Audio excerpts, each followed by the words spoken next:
करती है, लेकिन मैं प्रमाण दे रहा हूं मानसता की राम से कितना प्रेम करती है। ठीक है, ये मैं प्रमाण दे रहा हूं। एक दिन सूर्य भगवान से प्रार्थना कर रही थी, रामायण में लिखा है। कौन के सूर्य भगवान से प्रार्थना कर रही थी, क्योंकि सूर्य प्रत्यक्ष देवता है। बोलो, निकलता है तो तुम हाथ जोड़ के प्रार्थना करते हो कि नहीं करते हो? जल्दी हो, हाथ जोड़ के प्रार्थना करते हो ना? करते हो। और सुनो, सुबह स्नान करके सूर्य भगवान को जल जरूर दिया करो।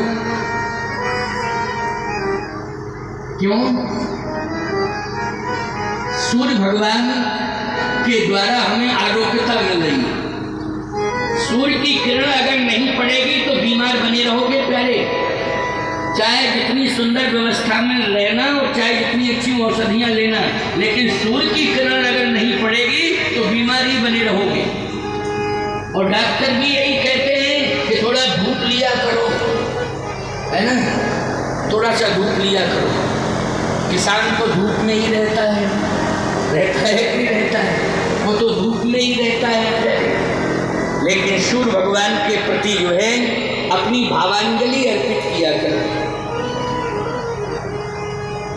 सूर्य भगवान से प्रार्थना कर रही है केकई।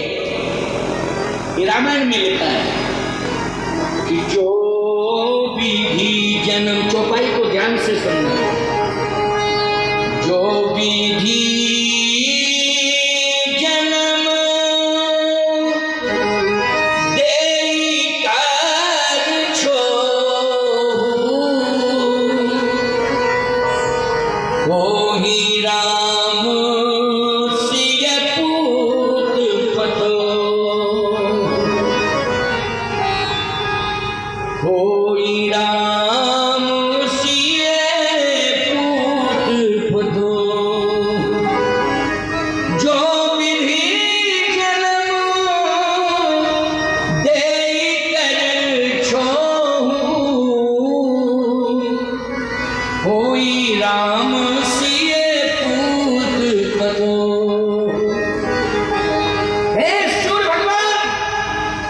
विधाता मेरे ऊपर इतनी कृपा करे, छोमनी कृपा करे कि अगले जन्म में मुझे राम जैसा बेटा और सीता जैसी बधू मिले।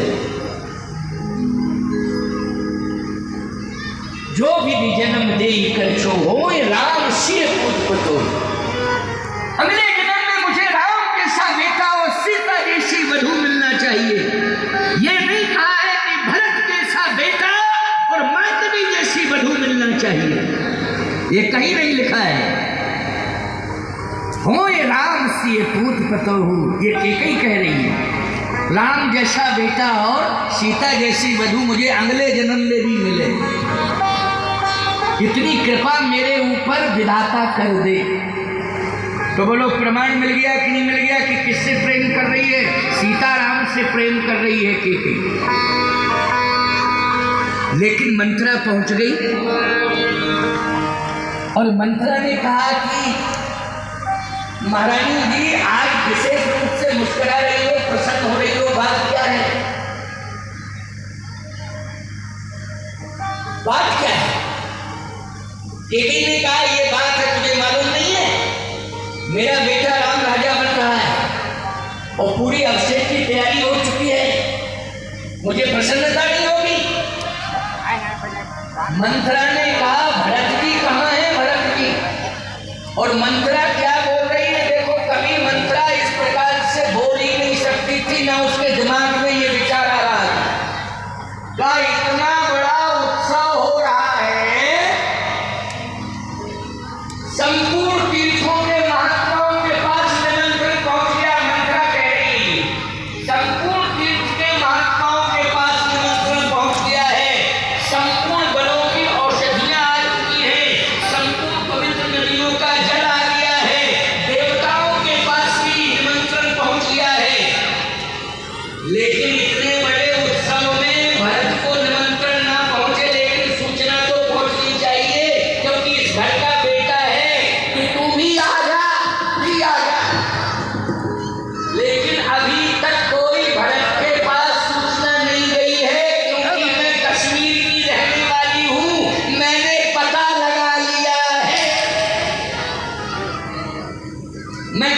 कश्मीर की रहने वाली हूँ, मैंने पता लगा लिया। अच्छा भरत जी बोलो कहाँ गए थे, ननिहाल गए थे कि नहीं? और भरत जी का ननिहाल कहाँ है? कश्मीर में।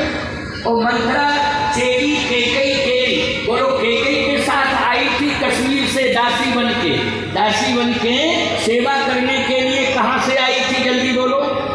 कश्मीर से आई थी। एक बात और बता दें, कैकई कश्मीर की रहने वाली है, मंथरा भी कश्मीर की रहने वाली है और कैकई भी कश्मीर की रहने वाली है। रोज ससुराल में तुम रहती हो, लेकिन मन तुम्हारा कहाँ रहता है जल्दी बोलो? मायके में। शरीर तुम्हारा है ससुराल में और मन है मायके में, मन मायके में। और अब तो इतनी बढ़िया मन की व्यवस्था हो गई है, महिलाओं के साथ जुड़ गई कि जरा सी भी बात अगर ससुराल में हो गई तो तुम्हें पता ही नहीं चलता है, तुरंत कमरे में जाती हैं और इतना रोके, हेलो पापा जी जल्दी आ जाओ। अरे राम राम राम राम, खलबली मच गई। तुरंत जो है वहां संदेश पहुंच गया इस मोबाइल के माध्यम से। उन्होंने कहा बिटिया बहुत परेशान है, दुखी होकर फोन कर रही, और तुमने वहां से फोन खड़खड़ाना शुरू कर दिया। देखो भाई, हमारी बेटी को किसी तुमने जानकारी वानकारी कुछ नहीं की, केवल हेलो जल्दी आ जाओ, तुमने जानकारी वानकारी कुछ नहीं की। तुमने सीधा फोन लगाया अपने समधी को, समधी साहब दिमाग ठीक कर लो, नहीं तो आप सूर्य की किरण नहीं निकल पाएगी और सेंट्रल जेल पहुंच जाओगे। हमारा इतना बड़ा पावर है, सूर्य की किरण नहीं निकल पाएगी, सावधान हो जाओ। अरे क्या हो गया बाबूजी, हो क्या गया, ऐसी क्या बात है? उन्हें पता ही नहीं है, बोलो भाई। और घरवाली मच गई। खबरदार, तुम्हारा सच्चा घर पति का घर है। पिता के घर में केवल धरोहर के रूप में तुम थी, केवल धरोहर के रूप में पिता ने तुम्हें रखा है, लेकिन तुम्हारा असली घर परमात्मा ने पति का घर बनाया है। उसमें तुम्हें सुख मिले या दुख मिले, ये तुम्हारा घर है, किसी दूसरे का नहीं है। अगर तुम्हारा घर है, उस घर का दुख भी तुम्हारा दुख है, उस घर का सुख भी तुम्हारा सुख है, किसी और दूसरे का नहीं है। अपना घर मानो, पराया घर नहीं मानना है, अपना घर मानना है। यही तुम्हारी सबसे बड़ी तपस्या है कि तुमने अगर अपने घर में पति के घर को अपना घर समझ लिया और उस घर के दुख को भी अगर तुमने सह लिया, तो मैं दावे के साथ कह रहा हूं कि वो ससुराल के घर का सहा हुआ दुख तुम्हें परमात्मा के यहाँ स्थान अवश्य दिला देगा। ईश्वर तुम्हारी फरियाद जरूर सुनेगा। तुम्हारा बाप भले ही तुम्हारी फरियाद न सुन पावे, लेकिन परमात्मा तुम्हारी फरियाद जरूर सुनेगा। और बाप क्या समाधान करेगा जो ईश्वर समाधान देगा? बोलो भाई, ईश्वर जो पावर में है वो पिता पावर में नहीं आ सकता जितना परम पिता पावर में है। इसलिए ससुराल की बात कहीं चौराहों पर नहीं जानी चाहिए, उस घर की मर्यादा का ध्यान रखना है। और मैं एक बात कहना चाहता हूं कि जो लोग बहू को बेटी मान करके घर में रखते हैं, उनके घर से कभी लक्ष्मी नहीं जाती है।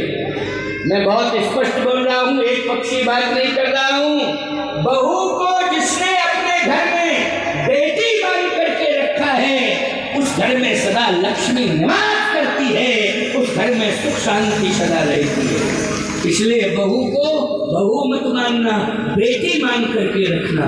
और बेटियों, बहुओं, तुमसे भी मैं एक बात कहना चाहता हूँ कि जन्म देने वाली माँ से ज्यादा प्रेम पति को जिसने जन्म दिया है उससे किया करो। जिसे तुम सास माता कहती हो, उससे प्रेम किया करो। क्यों?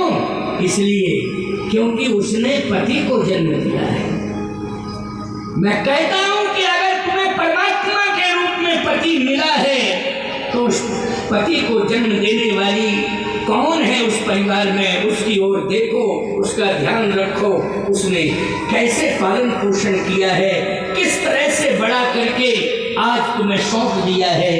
इसलिए ध्यान रखना है, उसको बहुत संभाल के सेवा शुश्रूषा के साथ रखना है। फिर देखो घर में कितनी शांति आती है, कितना अमन चैन रहता है। इसका अनुभव मेरी आज्ञा को अगर तुमने शिरोधार्य कर लिया, मेरे विचारों को अगर तुमने मान लिया, मेरे सिद्धांतों पर तुम बताए हुए रास्ते पर चल गई, तो इसका सुखद अनुभव भविष्य में निश्चित रूप से आ जाएगा और उसका सुखद परिणाम तुम्हारे घर में आ जाएगा। ये मैं हृदय की बात कह रहा हूं, हृदय की बात कह रहा हूं, अंतःकरण की बात कह रहा हूं। आज मंथरा में कश्मीर की याद दिलाई, कहा कश्मीर में भरत है, लेकिन अभी तक कश्मीर में कोई सूचना नहीं पहुंची है, कोई सूचना अभी तक नहीं गई कश्मीर में। क्या यही नीति है, यही धर्म है? मैं पूछना चाहती हूं, आप मुस्कुरा रही हैं और मेरी बात सुन लो, कान खोल करके, जो सजा देनी हो सो दे देना, लेकिन सुन लो। क्या मंथरा बोल रही है? सुन लो मेरी बात को। कद्रू बिन तही दीन दुख, कद्रू बन तही दीन दुख। कद्रू और बनिता की कथा सुनाई है उसने, कद्रू और बनिता। कद्रू बनते दीन दुख, तुम्हें कौशला दे,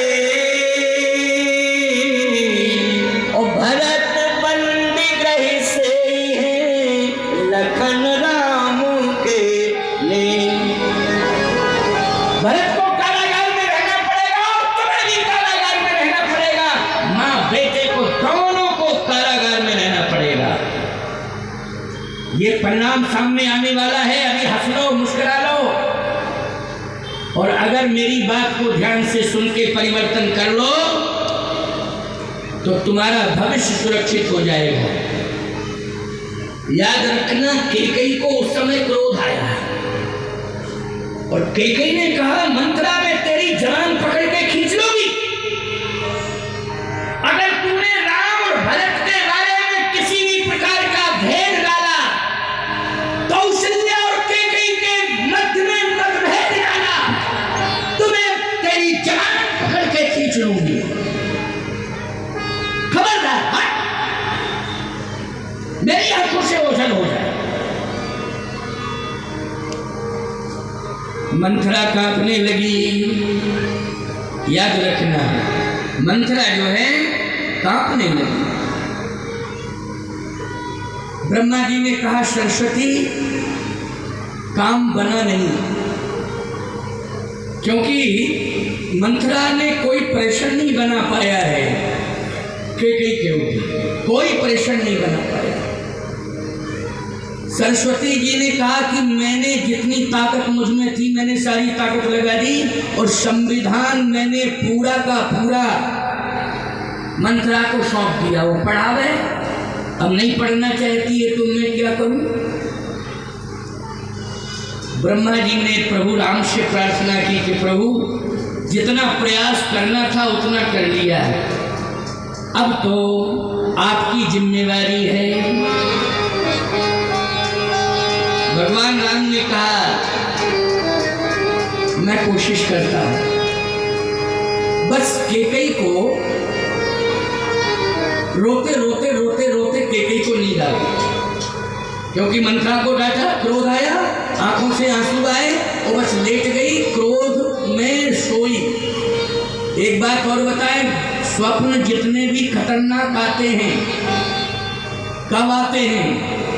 या तो चिंता लेकर के सोए हो तुम तो स्वप्न आएंगे गलत, समझ गए? या चिंता लेकर के सोए हो तो गलत स्वप्न आएंगे, अथवा आपने इतना क्रोध कर लिया अपने जीवन में, इतना क्रोध कर लिया और क्रोध को लेकर के आप सो गए हो तो निश्चित रूप से विनाशकारी स्वप्न आएगा। चिंता और क्रोध